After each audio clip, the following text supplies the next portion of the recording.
Hello and happy Friday! Join us as we bring you the latest on the markets today, brought to you by FX. Here are today's financial headlines. Meta's stock price dropped by 9% and traded at $531.48 on Thursday, due to market fears surrounding new reciprocal tariffs announced by the Trump administration. Investors are concerned that these tariffs could negatively impact digital advertising spending, which is a significant revenue source for Meta. On Thursday's regular trading, the Dow Jones tumbled 4%, the S&P 500 dropped 5%, and the Nasdaq Composite plummeted 6% after Trump unveiled a 10% baseline tariff on all imported goods, with even higher levies for key trading partners. U.S. gasoline futures fell below $2.15 per gallon on Friday, the lowest in 2 weeks, tracking crude oil lower amid increased supply and heightened concerns over demand.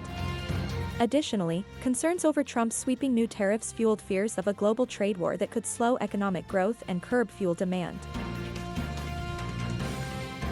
The Swiss franc strengthened towards 0.85 per USD, the highest level since October 2024, as investors flocked to safe haven assets in response to Donald Trump's more aggressive than anticipated tariffs on major trading partners. Ether traded below $1,800 this Friday, due to continued outflows from exchange-traded funds, which have weighed on investor sentiment and broader market concerns over global tariffs. Now let's review the major economic events of the day. At 12:30 p.m., Canada to release the unemployment rate for March, following 6.6% in February.